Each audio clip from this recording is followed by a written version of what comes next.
team. Now, Eyewitness News. Good afternoon, everyone. I'm Tim Fleischer. Edye Tarbox is on assignment. Freedom comes for Army pilot Michael Durant, released this morning by his Somali captors. Carried away on a stretcher, Durant, who has a broken leg and back injuries, appeared to be in some pain. His legs, though, covered with a red and white sheet. And while he said nothing, this was clearly a moment he had hoped would come. Durant's release is also a clear victory for President Clinton. With more on that, Andy Field is live at the White House. Andy. Well, Tim, the president insists that he made no deal to get the American and Nigerian prisoners released today, and he hopes that this quick release means that the rest of the peace process will go just as smoothly. The president came into the White House briefing room a short while ago and outlined what might happen next. President Clinton waited 10 days for the good news. He says Michael Durant's release wouldn't have happened so soon if the U.S. simply turned its back and left. Our firm position on holding Durant's captors responsible for his well-being and demanding his release, I think, sent a strong message that was obviously heard. Now we have to maintain our commitment to finishing the job we started. Somali troops blasted U.S. pilot Michael Durant's helicopter out of the sky a week and a half ago as troops tried to capture warlord Mohammed Aidid. Despite shattered bones and other injuries, Durant is now safely in a U.S. hospital. Doctors say his captors treated him well. He does have a wound on his thigh. He reported that it was cleaned and dressed. He reported that he'd received antibiotics. Back in Washington, Mary Ellen Durant celebrated her birthday with news that her brother is coming home. Oh, glorious day. This is over. Thank God. Thank you, God. While the prisoners are free, the conflict is far from over. A UN resolution demands that warlord Mohammed Aidid be brought in to answer why Somalis killed 20 Pakistani peacekeepers. But do you personally have a pivotal role in that peace process? Are you demanding that you personally be involved in it? Well, I think it's yes. Why not? If it goes on without you, there's no reason to exclude me. The president's envoy, Robert Oakley, has an okay to talk with Aidid, but the White House insists it is not there to build a new government or make a deal. Mr. Clinton simply wants to keep hungry Somalis fed and get American troops home safely. And while the U.S. prisoner release is good news, it has not stopped the Senate from debating whether the military should come home before the president's March 31st deadline. We should find out more about that debate and a possible vote later today. We're live at the White House. Andy Field, Channel 7 Eyewitness News. U.S. troops are still waiting to enter another hotspot, Haiti. President Clinton and the United Nations have issued an ultimatum before UN sanctions will be reimposed Monday. This morning, the president said that he is considering further steps to bring democracy and President Aristide back to Haiti. Haitian Army Commander Raoul Cedras says that he still plans to resign on Friday to comply with the UN agreement. Well, a Catholic priest and a nun had little choice when they were robbed at knife point. The masked bandit pulled off his heist at a Catholic Charities office in Brooklyn Heights. And that is where David Ushery is live now with the latest. David. Tim, it is in the heart of this Catholic Charities building, a headquarters for giving, in which a robber took something last night, cash from a priest and nun. The diocese says Father Peter Mahoney was working in his office around 5:30 when he was confronted by a man with a knife. The man demanded cash, and the priest turned over $60. The robber then led him to the office of Sister Ellen Patricia Finn, where he took $6 and a wallet from her. He then cut the phone, took off a necktie he was wearing, and tied the priest up. Both of them were wearing civilian clothes. We are grateful they were not hurt. He did not go after them physically. He threatened them, but he did not actually bring any harm to them. Iris Esteves is the secretary in the office who found out about the robbery when she came into work this morning. Sometimes everybody's in a meeting and I'm here alone, so that scares me. Yes, it does. Scares the heck out of me. The diocese says Sister Ellen found the knife in a nearby stairwell. The security guard on duty last night saw the robber leave, but didn't know he had committed a crime. How he got in is still being investigated. They are still working on that as to how this person gained access, and we just don't know, and the police are working with that. We are working with them very closely to determine that. I just spoke to Father Mahoney on the phone just a couple of minutes ago. He doesn't really want to talk on camera, but he told me how the robber was surprised to find out that he was robbing a priest and a nun. He had demanded a ring from Sister Ellen's finger. She explained that this was a ring of her religious order. She begged to keep it. The robber, apparently taken aback, let her keep it. Reporting live in Brooklyn Heights, I'm David Ushery, Channel 7 Eyewitness News. A security guard at a Harlem apartment building has been charged with abuse. That guard, whose job it was to look out for the children and the residents in the building, is accused of sexually abusing several young girls. Tappy Phillips has our story. 20-year-old Wiley Robinson had been working as a security guard since just last June, but police say he violated that trust. He worked at the Taino Towers on East 123rd Street and would befriend young girls in the buildings. The allegation is that he would take these young children on his rounds. He took them to the roof of Taino Towers, where he exposed himself to them and forcibly made them touch his private parts. Police say he lured 7- and 8-year-old girls to the roof of the buildings twice. The first time, the girls escaped. The second time, he forcibly sexually assaulted them. The girls told their parents, who reported the acts to police. Robinson was arrested on Wednesday. He has now been charged with sexual abuse and attempted sexual abuse. On the Upper West Side of Manhattan, Tappy Phillips, Channel 7 Eyewitness News. In Newark, a doctor accused of sexually abusing 2 sisters is allowed back to work. State medical examiners say that pediatrician Mark Roberts can continue practicing medicine only in the presence of a registered nurse. Roberts is charged with abusing a 9-year-old girl and her 11-year-old sister. Woody Allen is looking for justice. The actor-director has filed a complaint against the Connecticut prosecutor who investigated charges that Allen molested his daughter, Dylan. The prosecutor, Frank Mako, announced there was, quote, probable cause to charge Allen, but decided against a trial. Well, they were never charged with anything, but they were removed from their post. Schools Chancellor Ramon Cortines yesterday reinstated 10 principals in District 12 in the Bronx who had been removed from office in a corruption scandal. But a new battle has begun by school investigators protesting that move. Bertha Coombs is live now in the Bronx with the latest. Bertha. That's right, Tim. This year, the school board the central board chose Ramon Cortines, in a sense, to undo some of the controversy that Joe Fernandez had brought forward to get on with the business of education. Now, Mr. Cortines told us the reason he reinstated those principals was to undo the chaos that has been happening in District 12 and to make sure that education goes on. He told us that when we caught up with him as he toured a Queens school this morning. In a year when many New York schools are in turmoil, at Aviation High School, learning goes on uninterrupted.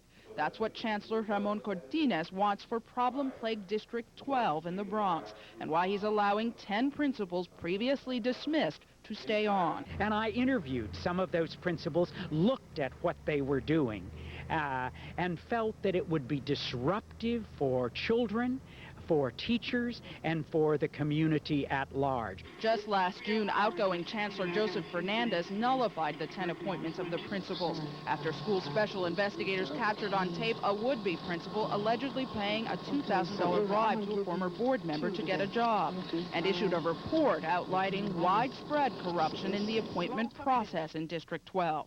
The chief investigator says Cortines has effectively undone anti-corruption efforts. It takes fortitude to fight local school board corruption, and the people who really have to fight that are the parents and the teachers at the local level. They need to know that the system is behind them, and I'm not sure that this sends them that message. Stancic says the District 12 board has already tried to undermine the authority of the new superintendent appointed by Fernandez last spring. Cortines says he has warned District 12 board members he will not tolerate corruption. And sounding a bit like his predecessor, he had this to say to Stancic. But his role is not to run the school system. It's my role, and I have to make decisions and judgments. And I'm not going to play the investigator over here because I expect him to do that, but I also have to take into consideration what makes a good instructional program. And Cortines says that those principals, while they remain on the job, will continue to be reviewed, and that they are not tenured at the moment, and there are many opportunities for them to be reviewed, and if something is found to be amiss, they can still be removed. We are live in the Bronx. I'm Bertha Coombs, Channel 7 Eyewitness News. Well, New Jersey has learned a pretty good lesson how to lure jobs away from New York. The battle between the two states is heating up today, with word that a major employer in the Big Apple is moving hundreds of jobs across the river. And a new drug that could help in the fight against a deadly disease that afflicts 1/3 of all American men over the age of 50, if only it can pass the test. Those stories when we come back. Hi, I'm Regis Philbin. And I'm Kathy Lee Gifford. On the next slide, it's a whole new side of Sean Young as she gives us a preview of her new comedy, Fatal Instinct. Plus, Perry King will be here, and it's a day we've been waiting for. Why? It's the day we pick the grand prize winner of the live DuPont Designer Room Makeover Contest. Thank goodness. That means we won't have to say it anymore. What a break that'll be. Yeah. But it also means one lucky person will win a $25,000 makeover on 3 rooms in their home. Tomorrow at 9. Right here on Channel 7. A year ago, AT&T Special Country Savings was born. Now to celebrate its first birthday, we're giving you even more savings on international calls. Double the savings on Saturdays in October and November. And not just to 1 or 2 numbers, but to everyone you want to call in the international country of your choice. 30% off with AT&T. Call now to sign up and enjoy a birthday gift from us to your favorite country. I'm a wheel watcher. I'm a wheel watcher. Wheel is America's game. I'm a wheel watcher. I'm a wheel watcher. Everybody's playing. Love it. Yes. I'd like to start. I'll solve the puzzle. Go ahead. Ooh. Nice going. It's America's game. Be a wheel watcher. Tonight at 7:30, right here on Channel 7. Bradley, can you read me a story? Okay, we gotta be quiet. It's a Comes to Life book. Can I do it this time? You're not old enough to read. Neither are you. Okay. Just find the circle and put this saying right on top. Now press the button. The steps need fixing? There's no... What are you guys doing in here? We're reading. They're reading. Get to it. Comes to Life storybooks. Reading never sounded so good. Important testimony coming today at the World Trade Center bombing trial. On the witness stand, investigators who, in the midst of tons of debris, discovered critical parts of the van which carried the bomb. Jim Dolan is following the trial for us and joins us live from Foley Square. Jim. Yeah, Tim, maybe the key pieces of evidence in this trial, certainly the first steps along the trail that led last March to the arrest of these suspects, the twisted, mangled pieces of a van identified by an expert today as having come from the vehicle that carried the bomb into the World Trade Center. And this is the crucial element. The parts have on them a vehicle identification number that matches that of a van rented just days before the explosion by defendant Mohammed Salameh. For the first time in this trial, inside the courthouse may in fact finally be the most interesting place to be in Lower Manhattan. On the stand, under cross-examination today, alcohol, tobacco, and firearms bomb expert Joseph Hanlon, whose 3 years as an ATF agent was preceded by 20 years as a bomb expert for the U.S. military. He said of the World Trade Center, and reflecting on 23 years of experience today, the damage I saw was consistent with that of an explosion. It was the most damage I'd ever seen from any single explosion. And then he spoke about the vehicle parts that came from the van that Hanlon believes carried the bomb. They were admitted as evidence and shown to the jury. Other vehicles, he said, were crushed or moved by the force of the blast, more or less intact. These parts, he said, were from a vehicle that was blown apart from within, and the vehicle identification numbers found on those parts matches that of a van rented by defendant Mohammed Salameh. But defense attorney Robert Preck pounded away at the vague references to distance on various forms submitted by Hanlon. Question: ATF didn't have a tape measure? Answer: we may have. With all the debris and the degree of darkness, a tape measure would have been difficult to use. And about an evidence form that was never completed, Hanlon said normally the form is filled in as the investigation progresses. Question: but this form was never filled out completely, was it? Answer: no, sir, it was not. Now, Salameh reported that van stolen the day before the explosion, so his defense will be, even if it did carry the bomb, he wasn't driving it at the time. But his lawyer has taken no chances. He's suggesting in cross-examination of Hanlon that the parts introduced in court might have been altered by law enforcement in order to gain a conviction of Salameh. Court ends at 1 o'clock today. Tomorrow there is no court. It resumes again on Monday. Reporting live from Lower Manhattan, Jim Dolan, Channel 7 Eyewitness News. One of New York City's major corporations is taking part of its operation across the river to New Jersey. The Wall Street investment banking firm Lehman Brothers is moving 900 employees to a facility in Jersey City. That move is scheduled to take place next year. Executives for the company say, though, 5,000 employees will remain in New York. And researchers have a monumental job ahead, a 7-year study that hopes to battle the most common form of cancer in older men. This new study is underway to find out if a drug now in use can prevent the often deadly prostate cancer. In 7 on Call, Dr. Jay Adlersberg has more on how you can take part. Jerry Timoney was diagnosed with prostate cancer 2 years ago. He says he's hopeful that healthy men over age 55 will come forward to take part in the new study. Once you get into a cancerous situation, you tend to be a lot more agreeable about trying to find answers. The answers will come from places like Hackensack Medical Center, one of over 200 hospitals around the country, trying to find out if this drug, Proscar, might be able to prevent prostate cancer. The prostate is located at the base of the bladder, around the urethra that drains urine to the outside. Proscar, also called finasteride, is now being used to treat enlarged prostate disease. Finasteride inhibits the production and the accumulation in the body of a male hormone that we believe is responsible for the growth of prostate cancer. 18,000 men over the age of 55 will be recruited nationwide to participate in this study. Half will be given Proscar and the other half a sugar pill, a placebo. After 7 years, doctors may know if this drug does prevent prostate cancer, and if it does, how it works. The study will also look at men in higher risk categories for prostate cancer. Afro-Americans, Black American population, and also patients who have a genetic link to prostate cancer. That is, they have a father or brother or multiple brothers with prostate cancer. Any healthy man over age 55 can call 1-800-4-CANCER for the name of a hospital participating in this study. I'm Dr. Jay Adlersberg, Channel 7 Eyewitness News. All participants will be closely monitored with tests and checkups at no extra cost. We're going to check up on our weather. Certainly use a little warmth today. The chill you feel is going to be around for a while, and it may get complicated by some rain. Bill Evans has our exclusive AccuWeather forecast next. And the weather puts a damper on the space shuttle launch, leaving Columbia grounded and the mission now on hold.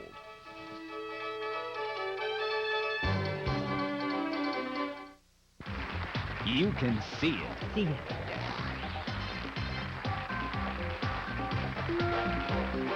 You can say it. Say it. What is Central Park? Correct. But to win, you've gotta play it. Play it. Play along. Get in on all the fun and excitement. See it, say it, play it. Jeopardy! Tonight at 7, right here on Channel 7. Bad weather has rolled into Cape Canaveral a short time ago, putting the blast off of the Space Shuttle Columbia on hold. The clock was stopped with about 9 minutes to go before launch. The 7 astronauts are still on board, hoping, though, the skies will clear up for their 14-day mission that will focus on medical experiments. It is, by the way, the longest scheduled shuttle flight since the program began. With any luck, maybe it'll clear up. That's got to be the loneliest feeling in the world. You're sitting there, looking up. Take a snooze. Hurry up, will ya? Boy, today is a cool day, cloudy, gray skies. We've had a little sun breaking through at times today. But it's a day in which we're seeing really a fall-like pattern where the temperatures are 10 degrees below normal for this time of the year. Here's how things have looked in Midtown today. We have skies that have been cloudy. You've needed the coat today and gloves. And the wind's been a little nippy, too, out of the north and northeast at times at about 10 to 15 miles per hour. So you can see everyone is bundled up. This looks more like winter pictures, doesn't it? Doesn't look like October the 13th. All right, here's how things are going so far this hour. We still have skies that are mostly cloudy. The temperature now 50 degrees, humidity 56%, so it's dry outside. The barometer has been rising somewhat, and it's above 30. It's above 30.30, which at 30.38 is really strong high pressure still across the area, but yet a low pressure system is undercutting, and that's why the high pressure system has not completely cleared us out. It's allowing some clouds to come in at the low levels. The winds continue out of the northeast at 8, and that helps push in moisture. It also keeps the grayness into the area. We've had no rain in the last 24 hours. All right, these satellite pictures, well, they're over the last 24 hours, and there's a low that is working its way from Kentucky and Tennessee eastward underneath the high pressure system that's bringing clear skies to the northeast. So as that undercuts, it brings clouds with it, and that's why the launch was halted at the Cape, because of this system creating some rain, cloudy skies, and wind shear, all that sort of thing that would keep the shuttle from taking off. And at the same time, it's producing some light rains across Virginia, right around the Delmarva Peninsula, and also around Washington, D.C. and Baltimore. We have no rain in our area, but tonight, as more of this moisture undercuts the high, it's possible that we might could get a scattered shower or a sprinkle or two. Across the rest of the country, a devastating storm hit Texas yesterday, and that is what's moving across the south now. That created golf ball, baseball-sized hail at San Antonio, and it's continued to create a lot of problems down the southeast with some scattered showers and rain over Florida. Behind that is a couple of other little lows that are working their way across the country that we're watching because they're very unstable and very minor, but at times they're going to race across to the northeast. And you can see in pockets they're creating light scattered showers here in the north. This will race across, one on Saturday, one on Sunday, and keep our air mass rather unstable with a lot of clouds around. This afternoon is going to be a great day. This low is going to stay to the south. There'll be sun off to the north, and we might get some peaks of sun and maybe a scattered shower by 6 o'clock this evening in southern Jersey, and a light shower is possible tonight. With that low, pushes off tomorrow, and we'll have a nice sunny return tomorrow, and high pressure will fill in and give us a really good day. But yet there's another low that's going to come across Saturday evening that might give us a shower in the afternoon Saturday and into Sunday morning. All right, here's your accurate weather forecast for this afternoon. Cloudy and cool, 56. Tonight, maybe a spritz is possible. Love that word. Just a spritz, that is all. Tomorrow it's going to be a nice sunny day after some morning clouds and a high of 62. The exclusive AccuWeather 5-day outlook. The road will rise up to meet you on Saturday as there'll be sunshine and 66 degrees, and on Sunday there'll be a shower probably at about 60. Just a spritz on Sunday. Little spritz. No biggie. Thank you, Bill. All right. Well, it was a cool night in Philadelphia last night, but the Phillies were certainly red hot, going from the bottom of the pile to the top of the heap, and now heading to the World Series. We have all seen. I don't feel comfortable around other people. We're talking about the pain and humiliation that an overweight child suffers. You know, it's like, oh gosh, they're so pretty and you want to be like them. How can we get our children on track to a healthy way of life? Structure the meals. Get away from the television. More activity. Help your children lose that weight and gain their self-esteem. See how on the next Les Brown Show. Watch the Les Brown Show tomorrow at 10 right here on Channel 7. Aunt Carmela's gonna love you. I hope she loves my cooking. I'm here. Aunt Carmela, this is Susan. Smells like you've been cooking all day. Now, I'm not one to give advice, but why cook all day for great Italian? Use Cento. They make everything you need for great Italian. Where can I put these? Anywhere there's room. What a lovely girl. Cento, quality products for quick and delicious Italian. I'll never forget it. It was the big game, and it was all up to me. Go for it, go for it, go for it. For years, I've been wishing I'd swung at that pitch. Hit or miss, at least I'd have given it a shot. So, if you're a guy who wants to find out more about Rogaine with minoxidil, whether it's for you, don't just stand there with a bat on your shoulder. Find out about it. Call now for a free information kit on Rogaine topical solution and get the facts. And because you need a prescription to get Rogaine, Upjohn will also send you a list of local doctors offering you a free private consultation to see if it's right for you. If you'd like to find out more about Rogaine with minoxidil, don't stand there with the bat on your shoulder. Make the call now. Call now. The city of brotherly love broke out into hooping and hollering last night as the Phillies defeated the Atlanta Braves and now head for the World Series. With a 3-2 pitch and 2 out, Mitch Wild Thing Williams strikes out Bill Pecota, and the Phillies book their tickets, yes, to Toronto, where the Blue Jays will host the first game of the series. That'll come Saturday night. It is the 5th time the Phillies have won the National League pennant. Last year, the Phillies finished the regular season in last place. Yes, dreams do come true. Here are some of the stories we're working on for Eyewitness News at 5 o'clock today. We do hope you join us. She said she became a prostitute to support her children. Well, now she's out of jail and back with her kids. We'll talk to her. Also, a blow to New York City's economy. A major employer moves nearly 1,000 jobs across the river. And the Bee Gees are staying alive. We'll talk to them about their new album.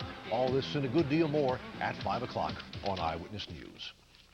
Living life in the fast lane is something some folks associate with those in your 20s or 30s, but you may want to rethink that notion.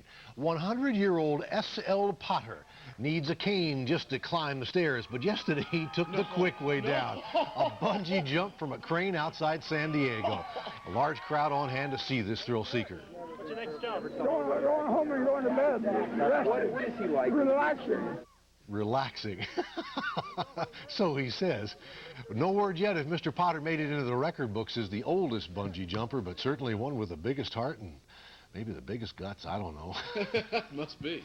One never knows. That's it for now. For Bill Evans and the entire Eyewitness News team, I'm Tim Fleischer. Be sure to watch Eyewitness News at 5 and 6 o'clock tonight. Go out and make it a good day. We'll see you back tomorrow. Take care.